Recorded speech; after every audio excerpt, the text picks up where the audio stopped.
Good afternoon, everybody. This is Scott, the host and creator of Woke Societies, here to drop yet another episode of content for you. Now, before I get into anything, you guys know how bad I am at pronouncing some words, right? So yesterday I put out my latest episode, my latest dig on the series, Beyond Looking Glass, the Orion Cube, and I was pronouncing it Orion. So I didn't realize till I actually published the video that I was pronouncing it wrong the entire time. I knew it was Orion. I don't know what was going on. I don't know if it was the snowstorm. I don't know if it was because I was tired. I don't know, guys, but of course, everybody blew me up in the comment section, deservedly so. So that one's on me, guys. I laugh at myself. I'm the first one to do it. I just want to get that corrected. So, let's just do the essentials before we begin today's episode. Here's my YouTube channel. Hit that subscribe button, like, share, tell all your friends and family about this channel. Go to my BitChute right here at Woke Societies, same name. I'm putting all my content on there as well, my videos, just in case YouTube decides to shut me down next week. We'll have to wait and see. And guys, again, I'm on in the actual podcast world now. I have my episodes now being produced by Apple Podcasts, Spotify, and Google Podcasts. Again, I'm still waiting to hear from iHeartRadio, but the podcast is already booming, guys. I already have over 100 plays between the, I think, 3 or 4 episodes I have on there already. So, guys, the content is out there. It's there for you to consume, and I just want you guys to have every possible option to watch and view the content that I have for you guys. So that is that. So today's episode, guys, is just going to be a rundown of the news that has been going on in the last week or so. We're going to talk the latest Q drop that this dropped today, actually. And it's just going to be a nice, easy, laid-back episode. This isn't a dig, which I've been getting into more lately, which I'm finding out that I actually like to do more. But today, guys, I know some of you can't keep up with the latest news, conspiracy theories, Epstein stuff, and I am here to bring it to you today. So, what I'm going to be focusing on first here is climate change and the Paris Agreement. And we're going to see in just a little bit. Q also brought up the Paris Agreement just today in their latest drop, but I found this article, which I found was interesting. And the article is from The Guardian, which is one of the biggest fake news outlets out there. But there is a reason why I'm going to read from this, only a short bit. But the title of this article from The Guardian is Brazil's President Claims DiCaprio Paid for Amazon Fires. Now, I saw this title, and of course it intrigued me because if you follow DiCaprio on anything, he's always posting about climate change, the rainforest, save the animals, all yada, yada, yada, right? So I see this and it immediately catches my eye. So the article just reads, Brazil's president has falsely accused the actor and environmentalist Leonardo DiCaprio of bankrolling the deliberate incineration of the Amazon rainforest. Jair Bolsonaro, a populist nationalist who has vowed to drive environmental NGOs, I believe that NGOs is non-government operatives from Brazil, made the claim on Friday, reportedly telling supporters, this Leonardo DiCaprio is a cool guy, isn't he? Giving money for the Amazon to be torched. The spurious accusation for which Brazil's president offered no proof came 24 hours after Bolsonaro made a similar unsubstantiated claim in a Facebook Live broadcast. Leonardo DiCaprio, damn it, you're collaborating with the burning of the Amazon, Bolsonaro declared, accusing the actor of being part of an international campaign against Brazil. Now, I reported on something similar to this probably back in the summer, and a bunch of people were saying, you don't know the Brazil president, blah, blah, blah, he's corrupt. You're right, I don't know too much about the Brazilian leader, president, whatever he is. But the reason why I bring this up is, we've heard these stories before of NGOs, random groups of people, just lighting the forest on fire to make it seem like the forest is burning, the whole entire thing is going to come down, and there's going to be no Amazon rainforest in the coming future. And honestly, this we all know that the CIA, Hollywood, they are all controlled, they're all owned. And this is why they push the same narratives about climate change. We're all going to die. The oceans are rising. The same BS rhetoric that we're fed by Hollywood and by the mainstream media. And that alone right there has to cause you to question it. So would it surprise me if these NGOs were actually burning down the forest and these Hollywood actors were using this as fuel, literally fuel, to fuel their campaign for climate change? Which, if you guys really look at it, which we're going to look in just a moment, the Paris Climate Agreement, climate change as a whole, is a farce in the sense that it's being used in a way to make the rich richer. Not that the climate's not changing. The climate is changing, but it's not the way in which we are being fed to by the mainstream media and just regular mainstream science in general. So what I want to go to now is the latest Q drop here. This is the Q drop 3647. This dropped today at 1:43 p.m. What you see here, guys, I know you can't see it on the podcast, but what you see here is a bunch of people in front of the Eiffel Tower. So with this image that Q is showing us here, I just want to read the drop that they put out here. So Q states this: who audits where the money actually goes? This is in regards to the money that's being pushed into the climate change machine. What percentage is typically categorized as cost? How to steal taxpayer money. The con: determine topics that have emotional pull. Connect on vocal types. Create media blitz, scare campaign, talking points, alarmist. Use pro-narrative minded authorities on subject to provide foundation to support. Deploy circular reporting and groupthink tactics. Echo chamber to artificially raise public outcry. Use public outcry to justify billion-dollar taxpayer spend. Rinse, repeat. Who audits where the money goes? Percentage to original mandate. Salary of U.S. Senator. These are questions. Salary of U.S. Congressman woman. Salary of a U.S. President. Salary of a U.S. Vice President. Net worth pre-office. Net worth post-office. How do elected officials become mega/multimillionaires? Corruption. Logical thinking. So this is the newest post from Q. And they linked two different articles here. And the one that I have here is from, it's called worldat1c.org. And it's talking about how much money is actually placed in these into this program. This is the Demand Climate Change Activist Group. And here we're going to read, it says, under the United Nations Framework Convention on Climate Change, developed countries have committed to mobilize $100 billion in climate finance per year, but are falling far short of this goal. To date, just $10.3 billion has been pledged by developed country parties to the Green Climate Fund.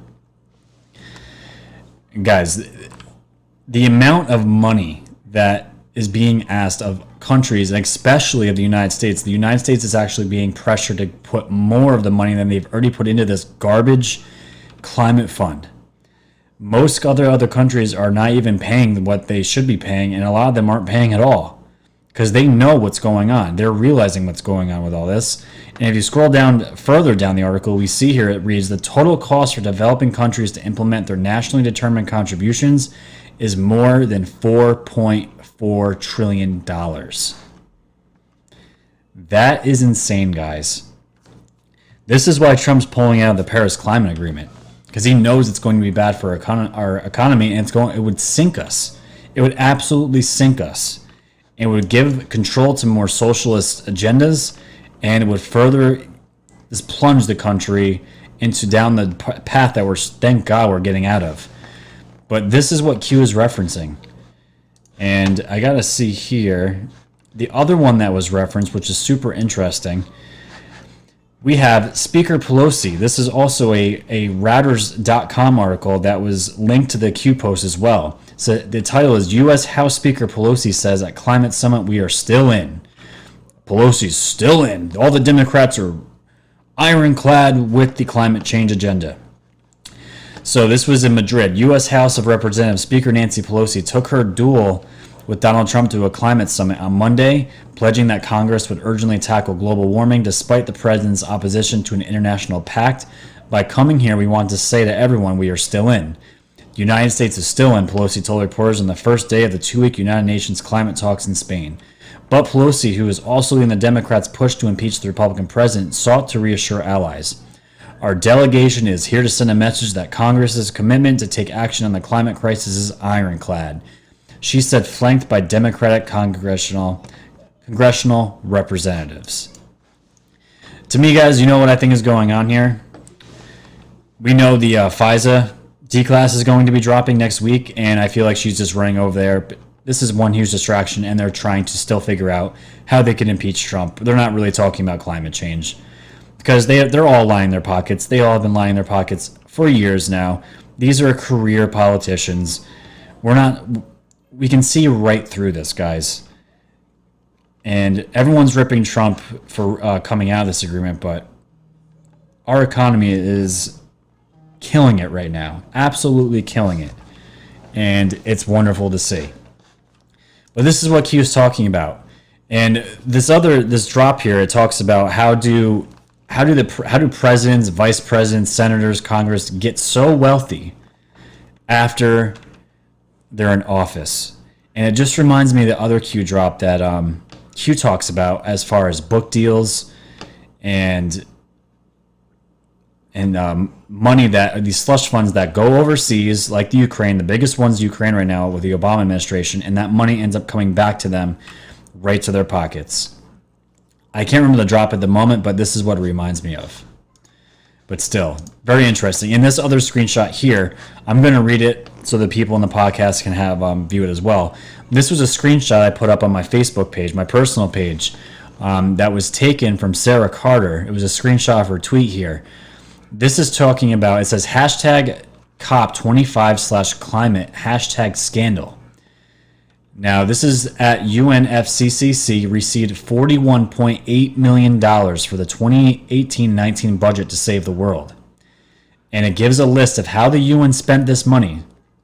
All right, guys, so we have 41.8 million total, right? So out of that 41.8 million, we have 31.8 million alone in staff, travel, and operations. 4.1 million of the total $41.8 million went to real climate change. And she also wrote, wonder how at Greta Thunberg, Speaker Pelosi, and Leonardo DiCaprio feel about this. And guys, you can check out my episode about Greta Thunberg and how the entire thing, when she came out in full force, was a complete psyop. And I break it down to a fine dust, her entire little campaign that she threw, where she was screaming at the world and crying her eyes out, and just, made me want to throw up just watching this girl that's completely brainwashed and spreading fear porn over the world and causing legit anxiety in kids in general about the climate. But this is what she's talking about. They give a list here of all the expenses of this money. We have staff cost at $24 million. We have contractual services, 2.4 million, travel 1.9, supplies, comedies, materials 3,000, general operating expenses 467,000, and also the grants, which total $31,871,601. So this is why Q is asking this question. Where does this money go? Who audits the money? And the question to the answer is nobody. Nobody. So you see all these programs that are thrown at us. You need to donate your money, do these walks, save the planet. Guys, that money that you were handing over has no oversight. And it's just the same thing that giving your money to cancers, these cancer walks, it's all for good causes, don't get me wrong. But the cures are out there already. They're out there. The technology is out there. It's being hidden from us. But here in the Great Awakening that we're currently in, this is all going to be exposed. And I'm just letting you guys know here, this is a screenshot directly from their budget. It says their expenditure as of June 30th, 2019, $41.8 million, 31.8 of it went to staff, and only 4.1 million went to the real climate change. So basically, guys, you're just paying these UN workers salaries. That's what you're doing, and you're making the rich richer. It's disgusting. Absolutely disgusting. So, wanted to drop that there for you, show you guys what's going on with the latest Q drop. They did drop other posts here. Just real quick, they took a picture of the, I think, the London Bridge in reference to Lisa Page and MI6. It says, "Be ready, A9's public awakening coming." And that's really it that I want to get into as far as this. What I really want to get into is the Epstein updates that I have for you guys, because I will never let this story die. The Epstein saga will continue till the world knows exactly what happened on his island and all the people that are associated with him. So this is a New York Post article. It's titled, "Prince Andrew Could Be in More Trouble After Virginia Roberts Guthrie Interview." Guthrie is set to appear on Panorama at 4 p.m. New York time to talk about her really scary time as Jeffrey Epstein's sex slave, during which she alleges he forced her to have sex 3 times with the Duke of York.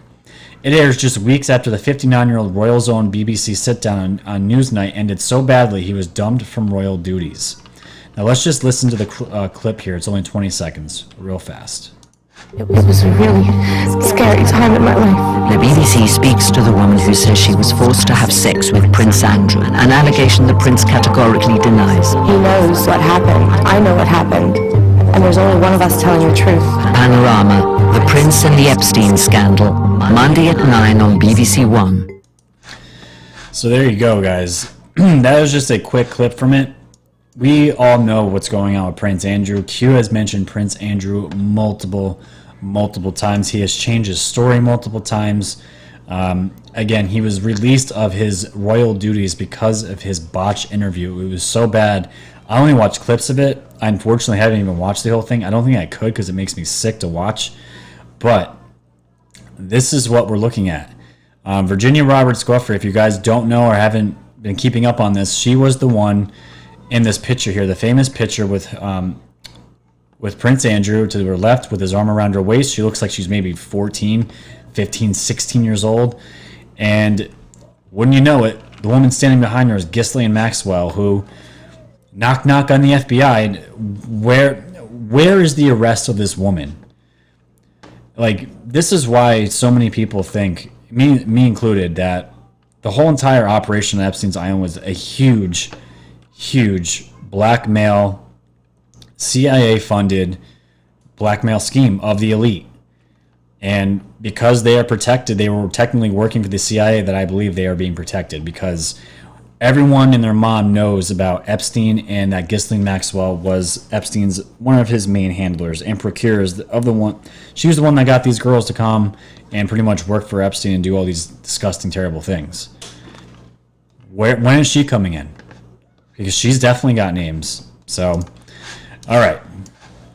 So the big article that I want to get into on today's episode is this one. Actually, not this one. It is the one from Zero Hedge. This one is called Epstein Tapes. Sordid case takes a bizarre turn after mystery hacker emerges. Shortly after Jeffrey Epstein's August death in a Manhattan detention facility, a shadowy figure claiming to have set up encrypted servers for the convicted sex offender told several attorneys and the New York Times he had a vast archive of incriminating evidence against powerful men stored on overseas servers, including several years' worth of the financier's communications and financial records, which allegedly showed he had vast amounts of Bitcoin and cash in the Middle East and Bangkok, and hundreds of millions of dollars worth of gold, silver, and diamonds. Going by the pseudonym Patrick Kessler, self-described hacker said he had thousands of hours of footage from hidden cameras from Epstein's multiple properties, which included former Israeli Prime Minister Ehud Barak, lawyer Alan Dershowitz, and Prince Andrew, along with 3 billionaires and a prominent CEO, according to the Times. Armed with nothing more than blurry photos of what he claimed were high-profile individuals and compromising situations, Kessler approached lawyers representing several Epstein accusers, John Pottinger and David Boaz, the former of whom suggested that billionaire Sheldon Adelson, an ally of Israeli Prime Minister Benjamin Netanyahu, might pay for the alleged footage of Barak. According to excerpts viewed by the Times, Mr. Podger and Kessler discussed a plan to disseminate some of the information's materials, starting with the supported footage of Mr. Barak. The Israeli election was barely a week away, and Mr. Barak was challenging Prime Minister Benjamin Netanyahu. The purported images of Mr. Barak might be able to sway the election. After several weeks, the attorneys invited the New York Times to speak with Kessler in mid-September. Then things got even more unbelievable. Following a mid-September meeting with the Times in the Boas Schiller offices, Kessler went rogue, contacting the paper and accusing Boas and Pottinger of an extortion plot against the subject of said tapes. Barely an hour after the session ended, the Times reporters received an email from Kessler. "Are you free?" He said he wanted to meet alone, tell no one else.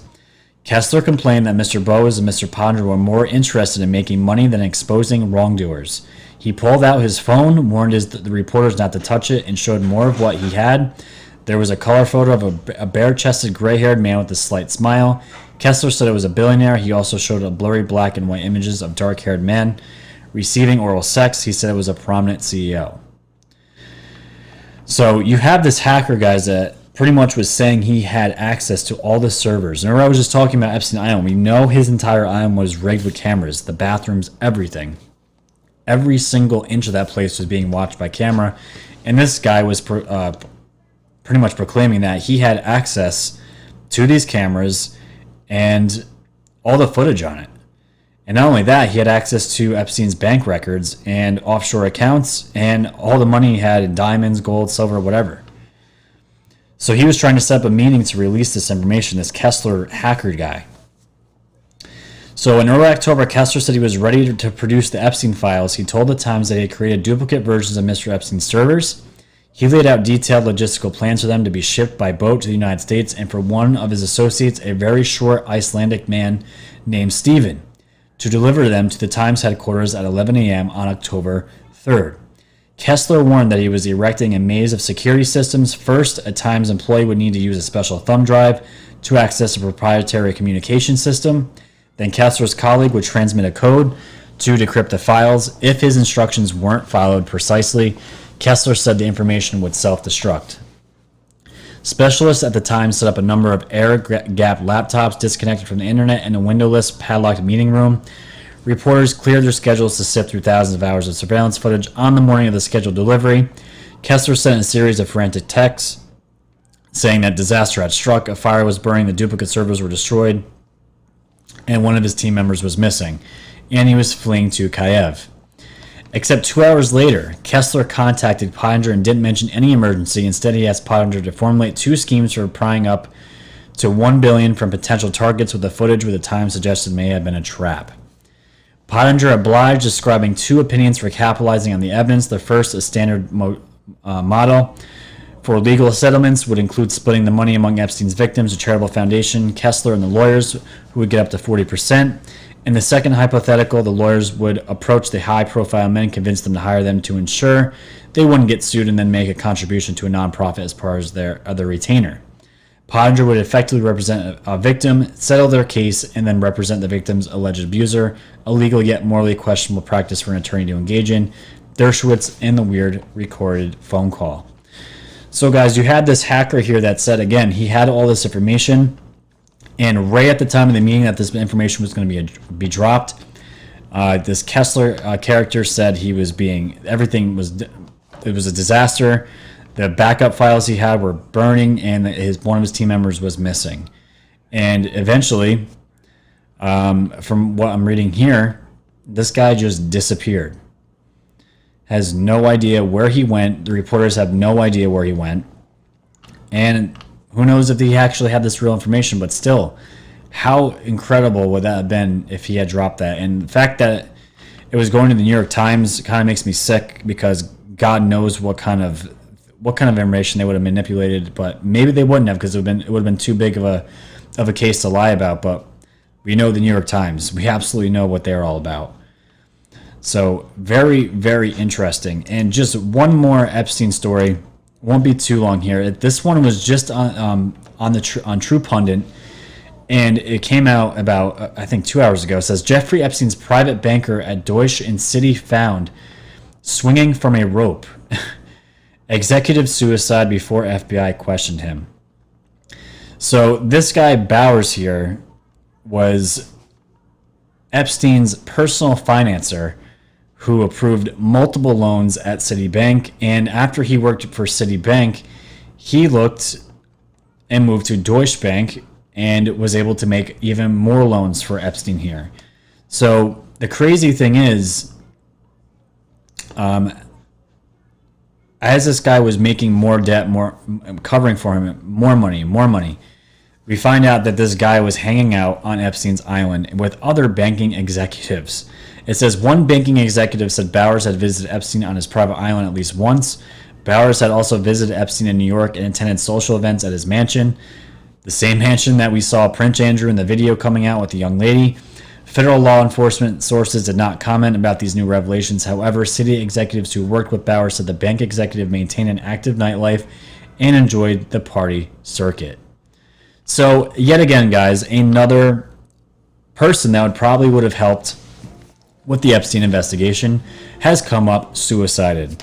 Now, we all know Epstein didn't kill himself, but in this case, I would say this guy, this banker guy, probably did kill himself because it was right before Thanksgiving. FBI he knew in advance the FBI was going to interview him because they had a ton of questions about why he approved so many loans, and not only that, it was wire transfers. It was a multitude of things.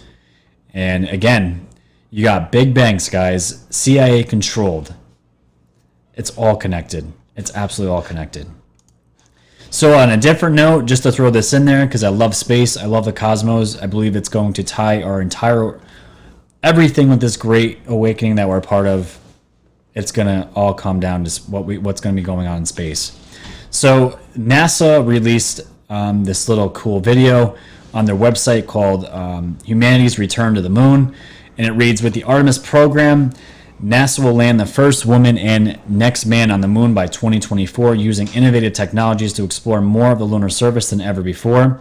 We will collaborate with our commercial and international partners and establish substantial exploration by 2028.